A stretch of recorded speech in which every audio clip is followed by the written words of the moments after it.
Hey guys, MASSEY here. Welcome back to another spooky video or conspiracy theory video, whatever you'd like to call it. Today we're going to be talking about the most scariest and unsolvable murders of all time. First of all, we're going to talk about probably the most famous unsolved murder ever. And this is about a 21-year-old woman named Allie. I'm sure a lot of you guys would have seen this already, but the last time she was seen was in an elevator. She was doing crazy movements, such as jumping in and out of the elevator, waving her arms and hiding from something or someone. This was in a Cecile hotel, which is recently being closed down. Not to be closed forever. It's getting a revamp. It's getting redone up, all due to the bad publicity from this event. Everybody who stayed at the hotel was complaining to management throughout their entire stay that the water was black, discoloured really, tasted funny, and just in general wasn't healthy. So the management decided, right, we'll call the police, we'll go to the roof and we'll check the water tanks just to make sure that they're okay. When they looked in the water tanks, they found Elisa face down at the bottom of the tank. This is really strange, because nobody knows how she got in there, as there was a really small gap, maybe about this big and that high, so it's very unlikely that she was going to be able to get herself in there. Even the smallest people, I don't think, could get in through that.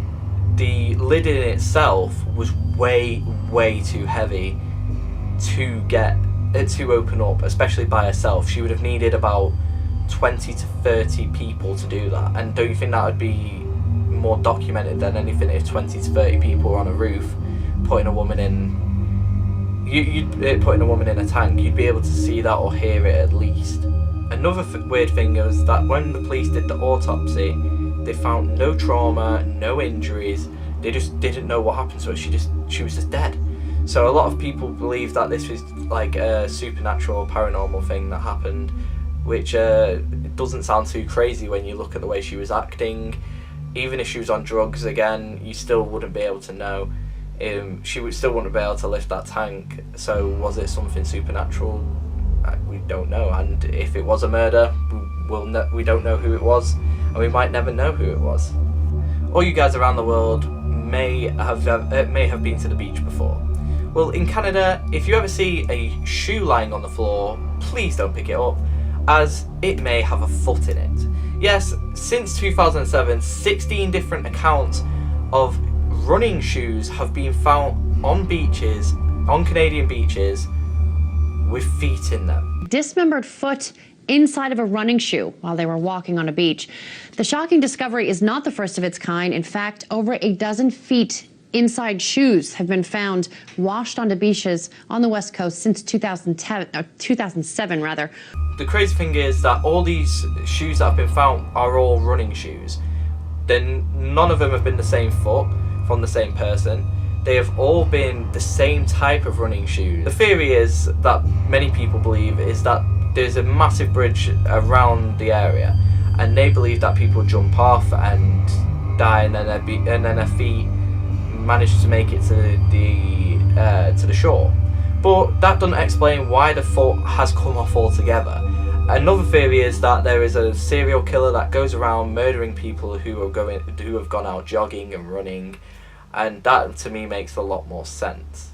And then what they do is, once they've killed the person, they'll chop their body up and throw them in the sea. How about this? Have any of you guys seen the horror film The Strangers? The movie is about a couple being terrorised by 3 people wearing masks, who eventually in the film murder them. And what a lot of people don't know is that this film was based off an actual real life event. The true story that inspired the film was the Keddy murders. In Keddy, each house is quite far apart. They're in like woodland areas. So the worrying thing is, if danger was to happen, nobody would really be able to hear you, and you're in the middle of nowhere. And unfortunately for this family, on April 11th of 1981, in cabin 28, Glyn Sharp, a woman who rented at cabin 28, and her 5 children were in a serious danger that night, and a lot of them lost their lives. One night she was at home with her youngest son, a daughter, and her son's friend.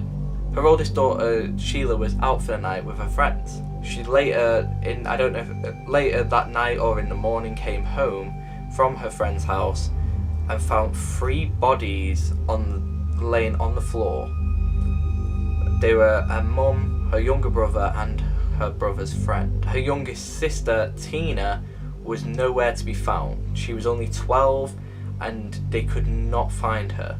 3 years later in the woods they did find her skull, and which is absolutely devastating for Sheila, because she probably had hope that she would find her sister. 2 people were arrested on suspicion of the murders. One guy was called Bobo Ned, and another person called Marty Smart. All suspects, even though there was a lot of evidence against them, were never charged. The weird thing about Tina's body, it was found 29 miles away from the cabin, so longer after it happened as well. Murdered in this cabin were a young mother, Glenda Sue Sharp, her 15-year-old son, John, and a neighbor, 17-year-old Dana Wingate. I reported then that the investigators were horrified by the carnage in the cabin. Using a butcher and steak knife and a claw hammer, the assailant or assailants murdered the 3. But there was more. Glenda's daughter, Tina, was also missing. 3 years after the bloodshed in this cabin, the body of kidnapped Tina Sharp was found near Oroville. A lot of psychics and mediums like to go to this place because a lot of people believe you can actually talk to the dead family there. The psychics have reported a lot of anger. Apparently the mother who died speaks to them and they knew who the killer was. They know who it is and they want to see them murdered and they want justice, which leads a lot of people to believe that to think that it was somebody that they knew in the village or one of their neighbours, but again, it's unsolved and maybe never ever be solved. This one is actually mega creepy, and it's creepy for just millions of reasons. So in a part of America there was a local children's TV show, and only the local area could pick it up, and it was called Mr. Bear. This was a guy who sat making videos in his basement, and I've got a bit of video footage to show you of what he sounded like. Oh, hello children. I didn't see you there. It's so nice to see that you've all made it back in time for my news episode. He's massively creepy, isn't he? I don't know if that footage is true or, well, if that footage is real, but again, it is really, really creepy. A lot of people don't believe that this story is actually real, but a lot of people have reported that they know who they've seen Mr. Bear, they've watched his show, they know people that were abused by him. And basically who Mr. Bear was a child predator in a bear costume. The reason why he's on this list is because one day a little boy named Elliot sent a letter to Mr. Bear saying how much he enjoyed the show and really like a massive fan. Mr. Bear then sent Elliot a letter back saying that he was really glad he enjoyed the show and would love him to come and play at his house sometime. So he invited him and a bunch of other children to come and play, which is massively creepy. All their parents have probably took them there and thought, oh yeah, this is a legit thing, it's happening. And the father of Elliot didn't really know much about Mr. Bear, but thought it'd be a fun day for him, so he took him. As Elliot and his father got there, they opened the house up to find, they went into the house to see it completely empty, like not even furniture or anything. As they made their way around to the back garden, they found 16 accounts of murder, as Mr. Bear had got all 16 children and burnt them alive. Obviously the massive creepy part about this as well is that this guy could have just walked out of the house, took his bear costume off and blended in with society. Nobody knew who Mr. Bear was, nobody knows who he is, and it's just anybody could be him. And last but not least, This one is probably the scariest one for me, and it's not that the videos in general, like there's no jump scares or anything, it's just I find this so incredibly creepy. Nobody knows if this is real. There is a lot of Reddit forums on this trying to figure out who this guy is who's made these videos and if it's real or not. But yeah, it is incredibly creepy.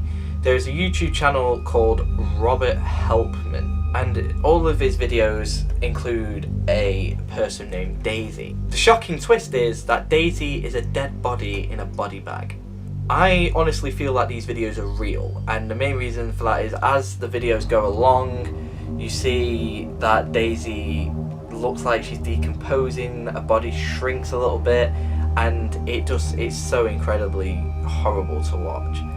I have got some footage of this, as the first episode shows Daisy arriving, Daisy settling, and then another one of Daisy settling in, and then Daisy leaving.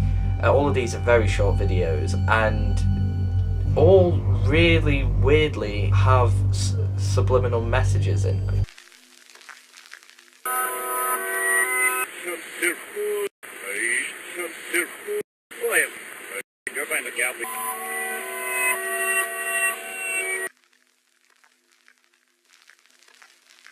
In the first video of Daisy arriving, if you stop the video on 26 seconds in, there is a load of mixed messages.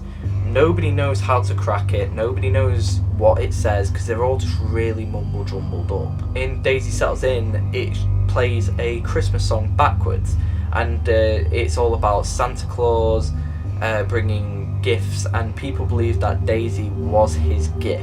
And then last of all, Daisy leaves. I don't know if there's a subliminal message there, but it is just creepy. And again, this could be somebody's project, it might not be real, but for me I had to include it in this video because to me it's just so incredibly creepy. I hate it, my brother hates it, we found it and it's horrible. But if you guys obviously want to try and crack them codes, then feel free, but I really don't want to do it. If you guys enjoyed this video, please leave a thumbs up. In the next 2 weeks, I'm hopefully going to bring out another conspiracy theory, so I'm going to try and do these conspiracy theory or spooky videos every Sunday, 2 weeks apart. So you've got one today, you'll see one in 2 weeks time, which I think may be a part 2 of the Mandela effect, and as that video did really well, you guys seem to like that. So if you did enjoy this video, please leave a like, comment any conspiracy theories or spooky videos you'd like me to cover down below, and subscribe if you haven't already. In a bit, peace.